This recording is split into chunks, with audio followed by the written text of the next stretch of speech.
Opinion: why the US is beating Russia in the Black Sea without firing a shot. For 30 to 40 minutes in international airspace over the Black Sea on Tuesday morning local time, two Russian fighter jets harried a slow-moving American surveillance drone by flying dangerously close to it and dumping fuel over it, according to the US military. Things came to an end only when one of Russia's Su-27 flanker planes reportedly collided with the propeller on the drone's tail, causing the MQ-9 Reaper drone to crash into the sea. It was the first time the country's military aircraft made direct physical contact since the start of the Ukraine war last year. A video released by the US military Thursday shows the aggressive fuel dumping maneuver, as well as the approach of an Su-27 jet that seems likely to have clipped the drone. Subsequent footage shows impact damage to the propeller. The video further eroded the credibility of Moscow's denial that any collision took place. The Russian jet's activities were bullying, pure and simple, at best an attempt to muscle aircraft out of airspace that's open to all, if not outright destroy it. Some are tempted to advocate a response in kind to punish Russia for this episode, including Senator Lindsey Graham, RSC, who recently said on Fox News the US should threaten that any future Russian aircraft approaching those of the US military would be shot down. But Washington shouldn't stoop to Moscow's level. The best reaction to schoolyard bullying is to show you aren't rattled by provocations, and this arena is no different.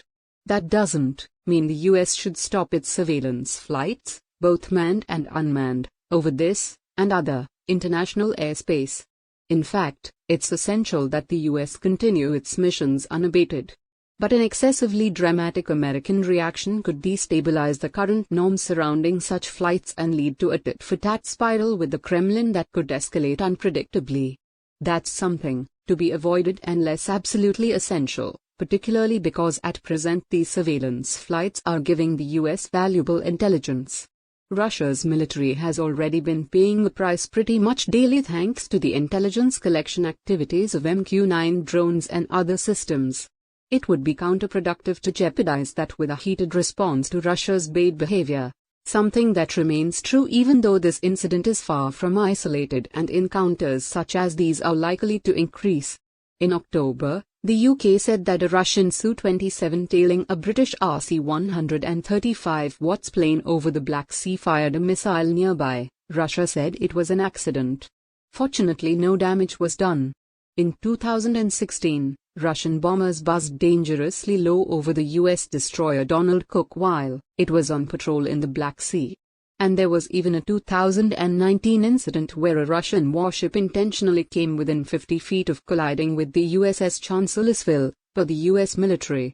Overall, since Russia's invasion of Crimea in 2014 and the subsequent Western backlash, such encounters have multiplied in frequency. It's worth unpacking which surveillance encounters violate common norms, and which don't.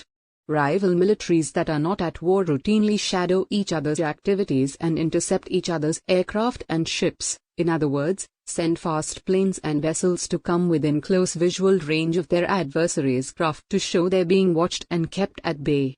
It's legal under international law and generally perceived as acceptable over international waters so long as neither side performs maneuvers dangerously close to the other.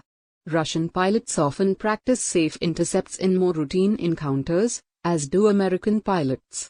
But a 2022 study by the RAND Corporation found that Russian pilots were apparently ordered to conduct unsafe intercepts to try to drive away foreign forces near areas they consider sensitive. Undoubtedly at the heart of Russia's aggressive intercept Tuesday was the drone's gathering of intelligence that could be used to assist Ukraine's military. But galling as that may be for Moscow, the US and Russia haven't declared war against each other, and physical attacks on the other's military in international waters and airspace remain illegal except in self-defense against direct, imminent attack. What most likely happened on Tuesday is that the Russian pilots were instructed to seriously harass the drone, and pilot error then resulted in an unplanned collision. As for Russia's complaints that the drone turned off its transponders, which makes it possible to identify the aircraft at a distance, the fighters interacted with the drone for more than a half hour. It's hardly believable that they didn't know it was American, and if they thought it was Ukrainian, they would have almost certainly shot it down.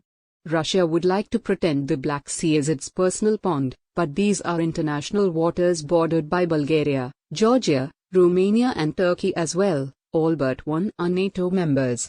The rules surrounding international waters and airspace are clear. National sovereignty extends no further than 12 nautical miles from the nearest coastline or border.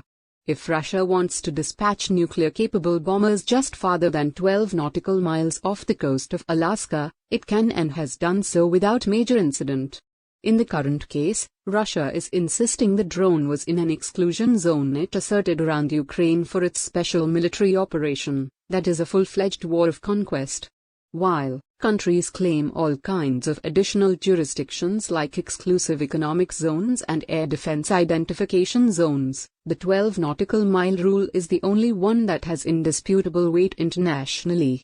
In the current case, the US has responded so far by dressing down the Russian ambassador over the incident. The Pentagon might also decide to send manned fighters to escort drones to dissuade harassment. But this is something that couldn't be sustained indefinitely. The point of drones is they're generally much less costly per hour to operate than fighters and put personnel at less risk. Alternatively, the drones could be armed with their own air-to-air missiles. Either way, the impact would be mostly psychological because US aircraft are unlikely to be authorized to shoot at Russian warplanes merely for performing dangerous maneuvers. The ethics of attacks on drones constitute a Wild West since the expansion of their technology has been so rapid. But since their destruction rightly lacks the moral weight of an attack on a manned craft, it makes sense not to treat the downing of an individual drone as a casus belli, which is what the Trump administration assessed in 2019 when it cancelled a retaliatory strike after Iran downed a US drone.